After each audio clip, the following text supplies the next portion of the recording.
Hello friends, तो आज हम देखते हैं सेक्शन 221 सीआरपीसी बीएनएसएस सेक्शन 244, जहां इस बात के बारे में संदेह है कि कौन सा अपराध किया गया है। इस बात के बारे में जहां संदेह है कि कौन सा अपराध किया गया है, तो यदि कोई एक कार्य या कार्यों का क्रम इस प्रकृति का है कि यह संदेह है कि उन तथ्यों से जो सिद्ध किए जा सकते हैं कई अपराधों में से कौन सा अपराध बनेगा। या तो सिंगल एक्ट है या फिर सीरीज ऑफ एक्ट है। ठीक है, कोई एक कार्य है या कार्यों का क्रम है, उसका नेचर ऐसा है जिससे कि ये डाउट है और डाउटफुल नेचर है कि उन तथ्यों से जो कि सिद्ध किए जा सकते हैं, ऐसे कोई फैक्ट जिनको कि साबित किया जा सकता है, उन अपराधों में से कौन सा अपराध बनेगा कि उन सभी अपराधों में से कोई किसी एक कार्य के किए जाने से या कार्यों के क्रम से कौन सा अपराध बनेगा। तो अभियुक्त पर ऐसे सब अपराध का या उसमें से किसी को करने का आरोप लगाया जा सकता है, या तो केवल एक अपराध का या ऐसे सभी अपराधों का अभियुक्त पर आरोप लगाया जा सकेगा। और ऐसे आरोप में से कितनों का ही एक साथ विचारण किया जा सकेगा या उस पर अभियुक्त में से एक को करने के लिए अनुकल्पता आरोप लगाया जा सकेगा, या तो उन सभी आरोपों का एक साथ विचारण किया जा सकेगा, या यदि अभियुक्त पर एक आरोप अनुकल्पता किसी एक का अपराध को करने का भी आरोप लगाया जा सकेगा और एक आरोप का भी विचारण किया जा सकेगा। ये है क्लोज फर्स्ट 244 का। आगे क्लोज सेकंड क्या कह रहा है कि यदि किसी मामले में अभियुक्त पर एक अपराध का आरोप लगाया गया और साक्ष्य से प्रतीत होता है कि उसने कोई भिन्न अपराध किया है। ठीक है, एक अपराध का आरोप था और एविडेंस से ऐसा प्रतीत होता है कि उसने कोई भिन्न अपराध किया, जिसके लिए उस पर उपधारा 1 के अधीन आरोप लगाया जा सकता था। उपधारा 1 में कोई एक कार्य या कार्यों की प्रकृति उसके लिए जैसे आरोप लगाया जा सकता है वैसे लगाया जा सकता था, तो वह उस अपराध के लिए दोष सिद्ध किया जा सकेगा जिसके लिए उसका दोष सिद्ध किया जाना दर्शित है, यद्यपि उस पर आरोप नहीं लगाया गया हो। यद्यपि आरोप पत्र में ऐसा कोई आरोप उस पर नहीं लगाया गया हो, फिर भी उसे उस अपराध के लिए दोष सिद्ध किया जा सकता है। इसे हम अच्छे तरीके से इलस्ट्रेशन से समझते हैं। तो इलस्ट्रेशन क्या कहता है इसका कि कै पर ऐसे कार्य का अभियोग है जो कि चुराई हुई संपत्ति को अभिप्राप्त करने की या आपराधिक न्यासभंग की या छल की कोटि में आ सकते हैं। मतलब उसने ऐसा कोई कार्य किया है जिसे हम चोरी में भी ले सकते हैं, चुराई हुई संपत्ति प्राप्त करने में ले सकते हैं, आपराधिक न्यासभंग में या छल में, किसी में भी वो आ सकता है। तो उस पर चोरी, चुराई हुई संपत्ति प्राप्त करने, आपराधिक न्यासभंग, छल करने का आरोप लगाया जा सकेगा। ये 4 आरोप एक साथ लगाए जा सकते हैं। ठीक है, या फिर उस पर चोरी करने का, केवल चोरी का, या चोरी से संपत्ति अभिप्राप्त करने का, या आपराधिक न्यासभंग का या छल का, इनमें से कोई भी एक आरोप लगाया जा सकता है। तो यही है जहाँ की कोई एक कार्य या कार्यों का समव्यवहार। इसकी क्लोज फर्स्ट में हम जैसे पढ़ के आए थे कि एक कार्य या कार्यों का क्रम इस प्रकृति का है जिससे कि वो तथ्य जो साबित किया जा सकते हैं उनमें अपराधों से कौन सा अपराध बनेगा। कोई एक अपराध भी बन सकता है और एक से अधिक अपराध भी बन सकते हैं। खंड ख इसका कह रहा है कि जब ऊपर वर्णित मामले में कै पर केवल चोरी का आरोप लगाया गया, ठीक है, और यह प्रतीत होता है कि उसने आपराधिक न्यासभंग, चुराई हुई संपत्ति प्राप्त करने का भी अपराध किया है, तो वह यथास्थिति आपराधिक न्यासभंग, चुराई हुई संपत्ति प्राप्त करने के लिए दोष सिद्ध किया जा सकेगा, यद्यपि उस पर उस अपराध का आरोप नहीं लगाया गया था।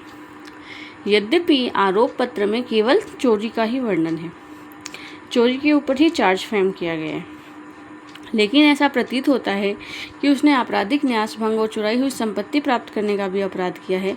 तो भले ही आरोप पत्र में चोरी, आपराधिक न्यासभंग और चुराई हुई संपत्ति का आरोप नहीं लगाया गया हो, फिर भी उसे दोष सिद्ध किया जा सकता है, क्योंकि अपराध उनमें से किसी भी कैटेगरी में, इन 4 कैटेगरी में किसी में भी आ सकता है, भले ही आरोप पत्र में आरोप नहीं लगाया गया हो। आगे है इसका खंड ग, कह रहा है कि का मजिस्ट्रेट के समक्ष शपथ पर कहता है कि उसने देखा कि ख ने ग को लाठी मारी। ए ने मजिस्ट्रेट के सामने ओथ पर कहा कि उसने देखा है कि बी ने सी को लाठी मारी है। सेशन न्यायालय के समक्ष भी वो ओथ पर कहता है कि बी ने सी को कभी नहीं मारा। सेशन न्यायालय के समक्ष भी वो ओथ पर ही कह रहे हैं यद्यपि यह साबित नहीं किया जा सकता तो कि दो परस्पर विरुद्ध कथनों में से कौन सा मिथ्या है और कौन सा सत्य है, फिर भी उस पर साक्ष्य मिथ्या साक्ष्य देने का आरोप लगाया जा सकेगा और दोष सिद्ध किया जा सकेगा। भले ही आरोप पत्र में ऐसा कोई आरोप नहीं था उसके खिलाफ, उसने तो खाली एविडेंस दिया था, साक्ष्य दिया था, लेकिन उसका जो साक्ष्य है वो कंट्राडिक्ट हो गया मजिस्ट्रेट और सेशन न्यायालय के समक्ष। तो इस कंट्राडिक्शन में उस पर साक्ष्य कि उसने जानते बूझते ही तो ऐसा कुछ कहा है, तो साक्ष्य उस पर मिथ्या साक्ष्य देने का आरोप लगाया जाएगा। आगे है सेक्शन 245 सीआरपीसी सेक्शन 222। वह अपराध जो साबित हुआ है आरोपित अपराध के अंतर्गत है। जो अपराध साबित हुआ है वह आरोपित जो अपराध है उसके अंतर्गत है। तो इसका क्लोज फर्स्ट हम देखते हैं कि जब किसी व्यक्ति पर ऐसे अपराध का आरोप है जिसमें कई विशिष्टियां हैं, जिनमें से केवल कुछ के संयोग से एक पूरा छोटा अपराध बनता है और ऐसा संयोग साबित हो जाता है किंतु शेष विशिष्टियां साबित नहीं होती, छोटे अपराध के लिए उसे दोष सिद्ध किया जा सकेगा यद्यपि उस पर उसका आरोप नहीं था। तो ये जो फर्स्ट क्लोज वाली सिचुएशन है ये कब क्रिएट होती है? ये सिचुएशन तब क्रिएट होती है जब अभियोजन अपना साक्ष्य नहीं ला पाता। अभियोजन अभियुक्त के ऊपर जिस बात का आरोप लगाया गया था उस अपराध को पूरी तरीके से साबित नहीं कर पाता, तब ये सिचुएशन क्रिएट होती है कि जब किसी व्यक्ति पर ऐसे अपराध का आरोप है जिसमें बहुत सी विशिष्टियां हैं, ठीक है, लेकिन अगर इन विशिष्टियों को मिलाया जाए, संयोग किया जाए इनका, तो केवल इससे छोटा अपराध ही बन रहा है। अभियोजन पूर्ण रूप से इसे न्यायालय को संतुष्ट नहीं करवा सका कि अभियुक्त ने कोई बड़ा अपराध किया है और ऐसा संयोग साबित हो जाता है तो शेष विशिष्टियां साबित नहीं होती। कुछ विशिष्टियां साबित हो गई जिससे छोटा अपराध बन रहा है और शेष विशिष्टियां जो है वो साबित नहीं कर पाया अभियोजन पक्ष, तब अभियुक्त को केवल छोटे अपराध के लिए दोष सिद्ध किया जा सकता है यद्यपि उस पर आरोप किसी बड़े अपराध का था। उस पर छोटे अपराध का आरोप नहीं था, फिर भी उसे उसी के लिए दोष सिद्ध किया जाएगा। सेकंड क्लोज कह रहा है कि जब किसी व्यक्ति पर किसी अपराध का आरोप लगाया गया है और ऐसे तथ्य साबित कर दिए जाते हैं जो उसे घटाकर छोटा अपराध कर देते हैं, तब वह छोटे अपराध के लिए दोष सिद्ध किया जा सकता है यद्यपि उसका उस पर आरोप नहीं था। अब सेकंड क्लोज अभियुक्त के बारे में है। अभियुक्त ने जहां अपना डिफेंस किया वहां अपने डिफेंस में उसने ऐसे एविडेंस ला करके प्रस्तुत किए, ऐसे फैक्ट साबित कर दिए जिससे कि उसका जो जितना बड़ा अपराध था वो घटकर छोटा हो गया, तब उसे छोटे अपराध के लिए दोष सिद्ध किया जाएगा यद्यपि उसका उस पर आरोप नहीं था। फर्स्ट वाले क्लोज में तो है कि अभियोजन पक्ष नहीं ला पाया एविडेंस। सेकंड वाले क्लोज में है कि अभियुक्त ने डिफेंस में अपनी प्रतिरक्षा में ऐसे साक्ष्य ऐसे तथ्य लाकर खड़े कर दिए जो उसके अपराध को छोटा कर देते हैं, ठीक है, घटाकर उसके अपराध को छोटा कर देते हैं, तो उसे छोटे अपराध के लिए दोष सिद्ध किया जाएगा यद्यपि उसका उस पर आरोप नहीं लगाया गया था। और जब किसी व्यक्ति पर किसी अपराध का आरोप है तब वह अपराध को करने के प्रयत्न के लिए दोष सिद्ध किया जा सकता है यद्यपि प्रयत्न के लिए पृथक से आरोप नहीं लगाया गया।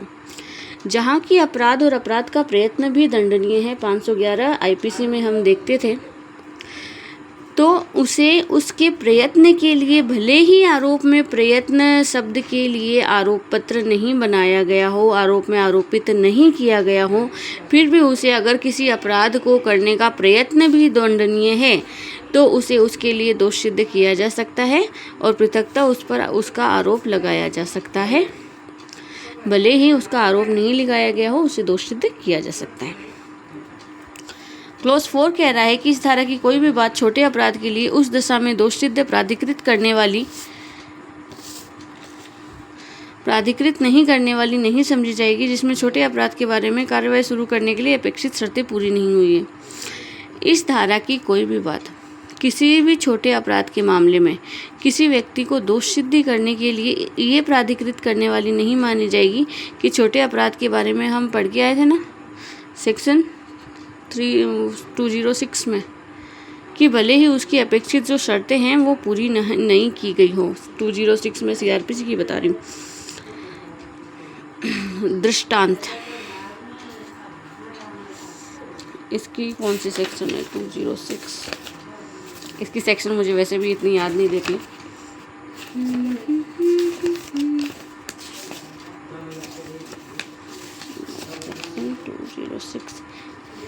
229।